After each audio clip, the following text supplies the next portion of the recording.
नमस्कार। Times of Swaraj के तमाम दर्शकों को 77वां स्वतंत्रता दिवस के मौके पर ढेर सारी बधाइयाँ। वैसे मेरे स्वतंत्रता का तो 1 वर्ष अभी हुआ है।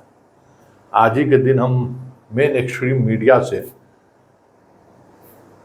सत्ता के दबाव में हटाए गए थे, बाहर किए गए थे। वैसे मेरा फितरत रहा है, कोई पहली बार ऐसा मेरे साथ नहीं हुआ है। मेरे साथ पत्रकारिता जीवन में 25 वर्षों के जीवन में यह चौथा मौका है जब मुझे सत्ता और शासन के दबाव में बाहर किया गया।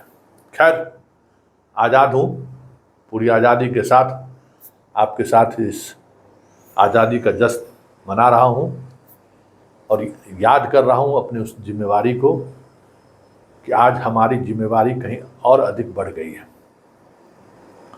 आज हम झंडे के नीचे खड़े होकर यही सोच रहे थे कि हमारे पुरखों ने जो खून पसीना एक करके आज़ादी दी थी, उस आज़ादी को आज संभालने का वक्त आ गया है, क्योंकि हमारे पुरखों के उन आदर्शों को, उन बलिदानों को भुलाने की कोशिश हो रही है या उनको हाशिए पर पहुंचाने की कोशिश हो रही है। आज़ादी के उस आंदोलन को, के इतिहास को बदलने की साजिश हो रही है। आज़ादी के उस आंदोलन में लाखों लाख जिन लोगों ने अपनी प्राण दी है, उनके उस प्राण न्यौछावर को दरकिनार करने की कोशिश हो रही है। एक अलग तरीके का इतिहास इस देश में लिखने की कोशिश हो रही है। ऐसे में हमारी आपकी जिम्मेवारी बढ़ गई है, यह तिरंगा को मजबूती से थामे रखने का। ये जो तिरंगा मुझे मिला है विरासत में, जिन बलिदान और कुर्बानियों की वजह से मिला है, उन्हें याद करते हुए आज फिर से वक्त आ गया है डट कर खड़े रहने की। चलिए, आज हम इस मौके पर, आज़ादी के 77वें स्वतंत्रता दिवस के मौके पर, आज एक बेशरम प्रधानमंत्री की चर्चा कर रहे हैं। जी, हम बेशरम इसलिए कह रहे हैं कि अमूमन जब राष्ट्र का संबोधन लाल किला से होता है तो राजनीतिक बातों से प्रधानमंत्री बचते रहे हैं, लेकिन इन्हें तो बेशर्म ही कहा जाए। शर्म नाम का कुछ बात ही नहीं है। और काश आज गोदी मीडिया नहीं होता तो हमें लगता है कि जिस भाषा का इस्तेमाल हम कर रहे हैं उससे कहीं तल्ख भाषा का इस्तेमाल आज मेन एक्सट्रीम मीडिया करता रहता है।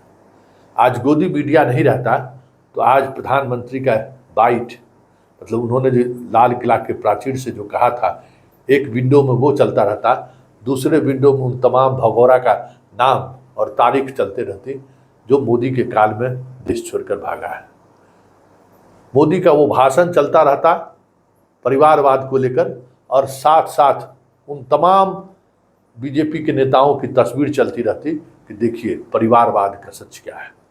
लेकिन मीडिया ने तो सब कुछ त्याग दिया है।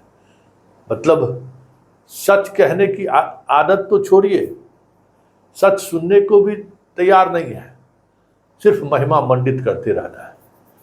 दो बड़ी बातें जो उन्होंने लाल किला से कही है कि भाई सारे देश के पैसे लेकर भागने वाले पिछली सरकार में वो लोग थे, हम एक एक को लाएंगे। 9 बरस हो गया है, 10वां बरस शुरू हो गया, अभी तक लाए नहीं, एक को भी नहीं लाए हैं कहे। संजोग ऐसा है इस भगौड़ा में अधिकांश उन्हीं के इलाके का रहने वाला है और अधिकांश एक दूसरे से रिश्तेदारी भी है। और जिस बात को लेकर राहुल को सजा मिली थी वैसे लोग भी हैं, लेकिन अभी तक कोई कार्रवाई नहीं हुई है। तो जरा सुनिए प्रधानमंत्री आज क्या कह रहे हैं। जहां लोग गरीबी से जूझ रहे हैं, जब एक तरफ से देखते हैं एक तरफ वो लोग हैं जिनके पास रहने के लिए जगह नहीं है, दूसरी तरफ वो तरह लोग हैं जिनको अपना चोरी किया हुआ माल रखने के लिए जगह नहीं है। ये स्थिति अच्छी नहीं है और इसलिए हमें भ्रष्टाचार के खिलाफ पूरी ताकत से लड़ना है। पिछले 8 वर्षों में डायरेक्ट बेनिफिट ट्रांसफर के द्वारा आधार, मोबाइल, इन सारे आधुनिक व्यवस्थाओं का उपयोग करते हुए 2 लाख करोड़ रुपए जो गलत हाथों में जाते थे, उसको बचा करके देश की भलाई के लिए काम लगाने में हम सफल हुए हैं। जो लोग पिछली सरकारों में बैंकों को लूट लूट करके भाग गए, उनकी संपत्तियां जब्त कर करके वापस लाने की कोशिश कर रहे हैं। कईयों को जेलों में जीने के लिए मजबूर करके रखा हुआ है। हमारी कोशिश है जिन्होंने देश को लूटा है उनको लौटाना पड़े, वो स्थिति हम पैदा करेंगे। भाइयों बहनों, अब भ्रष्टाचार के तो आपने सुना। अब जरा हम आपको एक एक उस भगौरे की तस्वीर दिखा रहे हैं और वो भगौरा कब देश छोड़ा है जरा आप भी देखिए। विजय माल्या देख रहे हैं तस्वीर में, कब वो भागा है। 9,000 करोड़ से अधिक की राशि का ये कलाकार है, भागा है। मेहता जी को देखिए, कांग्रेस के शासनकाल में इन्होंने बोरिया बिस्तर बांधना शुरू किया और 18 में इनके साथ जो भारत सरकार ने नागरिकता छोड़ने की अनुमति दी है वो भी आप जानते ही हैं। नीरव मोदी जी को देख लीजिए,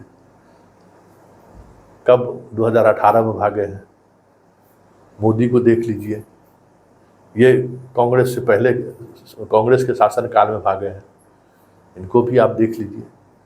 अगर इन भगौरे की सूची अगर देखें तो 31 बड़े व्यापारी कॉरपोरेट घराने के लोग हैं जो इस देश से 40,000 करोड़ और वैसे अगर बात तो 10 ट्रिलियन डॉलर,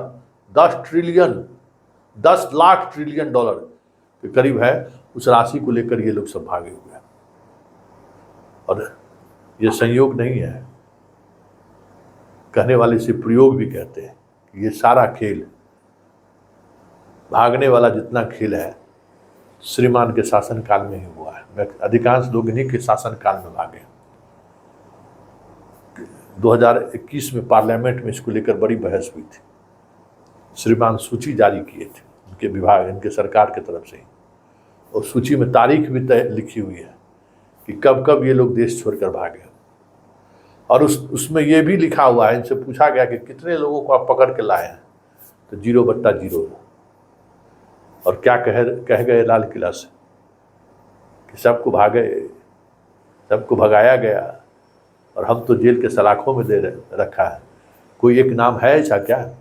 आपने किसी का सुना है कि सिवाय विपक्ष के नेताओं को छोड़ दे, संजय राउत हो, कई नाम ऐसे हैं, चिदम्बरम हो, वो भी रहे थे कई वर्षों तक जेल, कई महीनों तक जेल रहे थे। लालू यादव रह ही रहे हैं, तेजस्वी की तैयारी है ही, नीतीश पर भी डोरा डाला ही जा रहा है, शरद पवार के पूरे परिवार की घेराबंदी हो ही रही है। किसी इस 31 और 71 दो सूची है, 31 की एक सूची है, एक 71 की सूची है।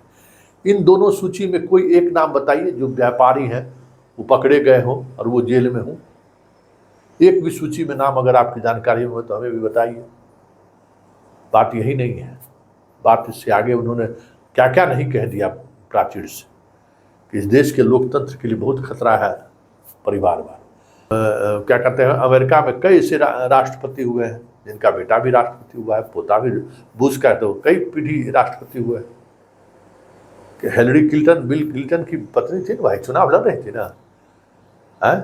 ठीक है, परिवारवाद लोकतंत्र में नहीं होना चाहिए, आपने सही कहा है कि भाई परिवारवाद होना चाहिए। लेकिन ये जो जितने चेहरे आपके दिख रहे हैं, राजनाथ सिंह के बेटे, हिमाचल के पूर्व मुख्यमंत्री अनुराग ठाकुर, कौन है ये लोग? क्या कहते हैं, हमारे बिहार में ऋतुराज क्या है भाई, क्या नाम है, नवीन क्या है, नवीन सिन्हा के नितिन नवीन क्या है, एक नाम रहे तब तो। गुजरात में इस वक्त 60% ऐसे विधायक हैं जिनके बाप दादा विधायक थे, वैसे लोगों को टिकट इन्होंने दिया। हिमाचल में भी यही स्थिति है। समझ गए। बिहार तो आप समझ सकते हैं ना कि बड़का कानूनविद हैं रविशंकर जी। रविशंकर जी कहाँ से आए हैं? और बगल में जिस अमित शाह को बैठाते हैं उसका बेटा जो चेयरमैन क्रिकेट कंट्रोल बोर्ड का हुआ है, सचिन तेंदुलकर का भाई है कि कपिल देव का बेटा है वो, उसका क्या वजूद है इस देश में क्रिकेट में? अमित शाह के बेटा के अलावा उसका क्या गुण है? तो परिवारवाद नहीं है?